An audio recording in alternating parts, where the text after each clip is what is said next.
Break के बाद आपका एक बार फिर से स्वागत है योर मनी में, जहां मिलते हैं आपके निवेश से जुड़े सवालों के जवाब। और आज हमारे साथ शो में मौजूद हैं इन्वेस्टर फिनसर्व के फाउंडर समीर शाह। और अब हमारे साथ कुछ और कॉलर्स भी जुड़ना शुरू हो गए हैं। नेक्स्ट कॉलर हमारे साथ है योगेंद्र जी राजस्थान से।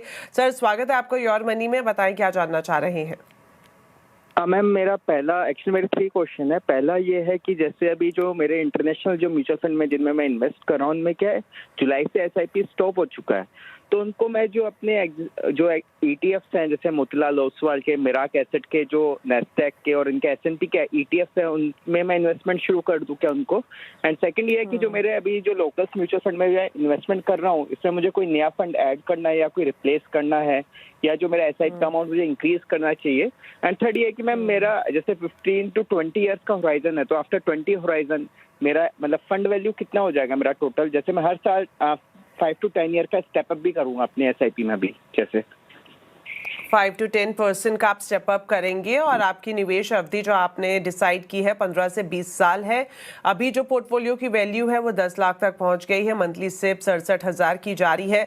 तो सर, क्या आपकी तरफ से राय रहेगी, खासतौर पर जिस तरह से इन्होंने जिक्र किया इंटरनेशनल फंड्स को लेकर, उसको क्या स्ट्रैटेजी उस हिसाब से बनाने की ज़रूरत है? और साथ ही हम दूसरे फंड्स की बात करें तो क्या इनका सिलेक्शन सही है?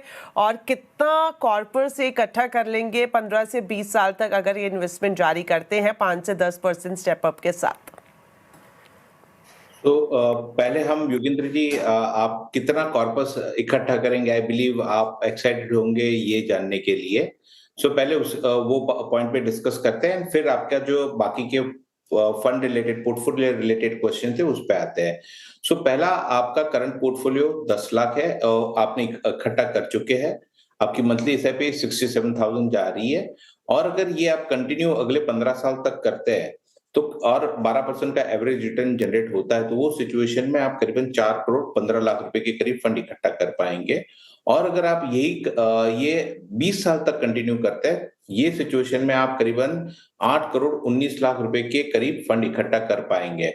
आई बिलीव आपने फंड इकट्ठा, युगेंद्र जी, आमतौर पे हमारा सुझाव ये रहता है कि आप फंड कितना इकट्ठा कर रहे हैं उसकी बजाय उसके सामने गोल अटैच कर ले कि कौन से ये फंड में से कितना फंड आपको रिटायरमेंट के लिए लगेगा, चिल्ड्रन एजुकेशन के लिए लगेगा, या कोई भी जो भी आपके फाइनेंशियल गोल होंगे उसके साथ अटैच करें।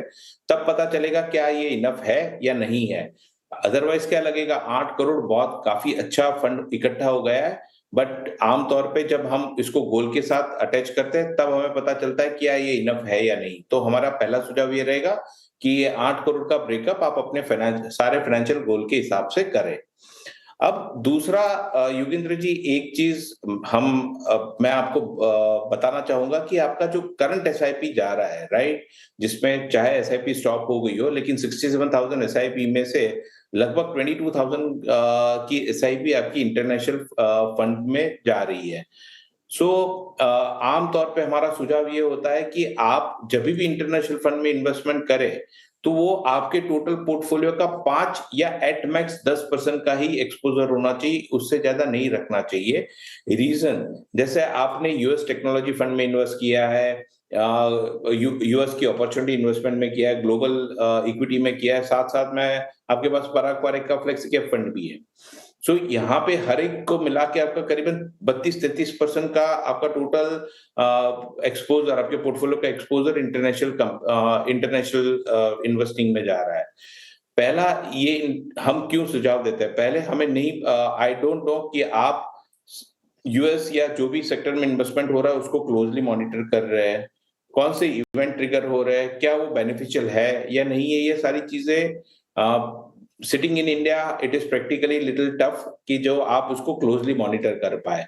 तो पहला सुझाव ये रहेगा कि आपको अगर फ्यूचर में भी एसआईपी करनी है तो एटमैक्स 10,000 रुपए तक की एसआईपी करें।